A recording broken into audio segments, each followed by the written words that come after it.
Shalom saudaraku yang kekasih. Renungan kita untuk hari ini 24 Februari tahun 2021 yaitu kita tidak akan membunuh. Ini hukum yang keenam.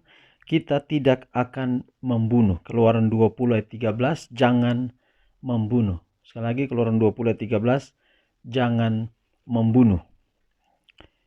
Semua perbuatan yang tidak adil, yang cenderung memendekkan umur, roh kebencian dan dendam atau pemanjaan hawa nafsu yang membawa kepada perbuatan-perbuatan yang membahayakan terhadap orang lain atau menyebabkan kita sampai menginginkan mereka celaka.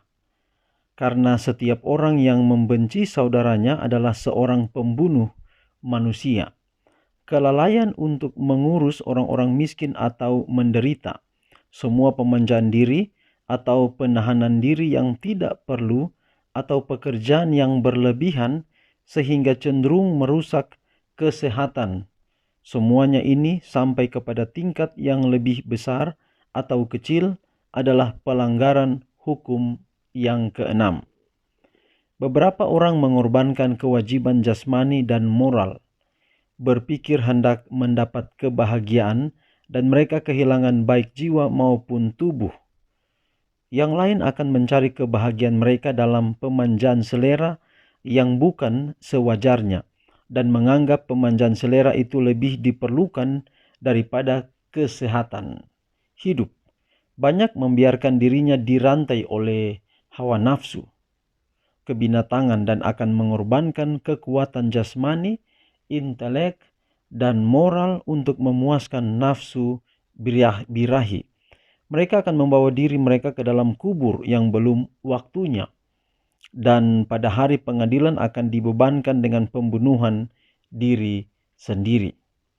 Roh kebencian dan dendam berasal dari iblis, dan itu mengajak dia membunuh anak Allah. Barang siapa menyayangi dengki atau perangai yang tidak bermurah hati, berarti menyayangi roh iblis itu, dan buahnya akan membawa kepada maut. Dalam pikiran dendam, perbuatan jahat itu ada terbungkus seperti tanaman dalam bibit.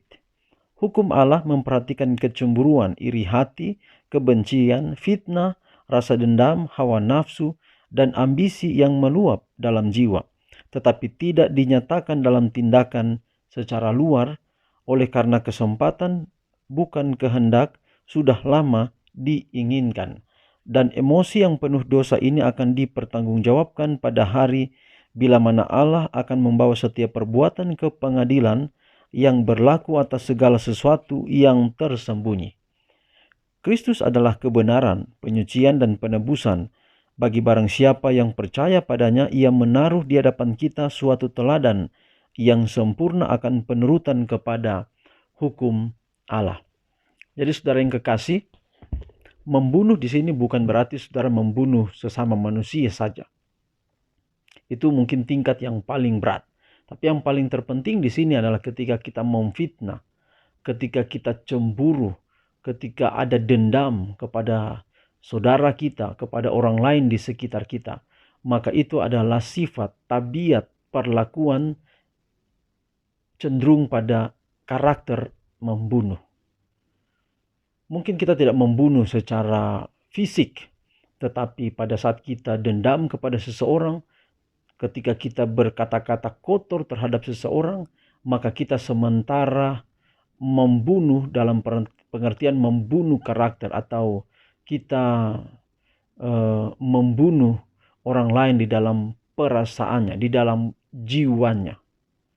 Nah, ini sangat penting diperhatikan. Saya punya pengalaman melihat dengan mata kepala saya sendiri terkait dengan dulu waktu kami kecil di tetangga kami ada seorang bapak yang sering menganiaya anak-anaknya.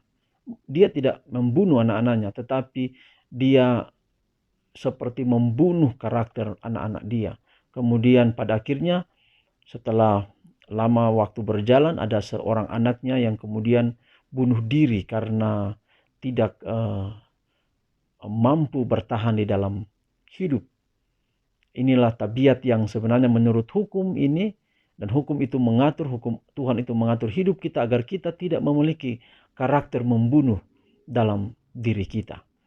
Jangankan umat Tuhan, kadang-kadang seorang pendeta juga memiliki karakter seperti ini, berbicara tidak sopan, seperti kemudian lebih hebat daripada orang yang lain. Maka inilah karakter-karakter membunuh dalam diri kita. Marilah sebagai pendeta, sebagai ketua-ketua jemaat, sebagai anggota-anggota jemaat, marilah kita berbicara dengan lembut. Marilah kita berkarakter seperti Yesus, agar kita tidak memiliki tabiat karakter membunuh dalam diri kita. Tuhan kiranya memberkati kita dalam pekabaran kita pada hari ini. Saudaraku, mari kita tutup renungan ini dalam doa. Bapa di surga, terima kasih untuk pekabaran firman Tuhan yang indah pagi ini. Biarlah ini dapat menjadi berkat dalam kehidupan kami. Berkati kami hari ini Tuhan dalam semua aktivitas kami. Biarlah berkat Allah menaungi kehidupan kami, pelihara kami, tuntun kami. Kami dapat menjadi umat Tuhan yang setia. Inilah doa kami ya Bapa, terpujilah nama Tuhan. Dalam nama Yesus kami telah berdoa. Amin. Saudaraku, demikian renungan kita untuk hari ini. Tuhan kiranya memberkati kita. Sampai jumpa dalam renungan kita besok. Shalom.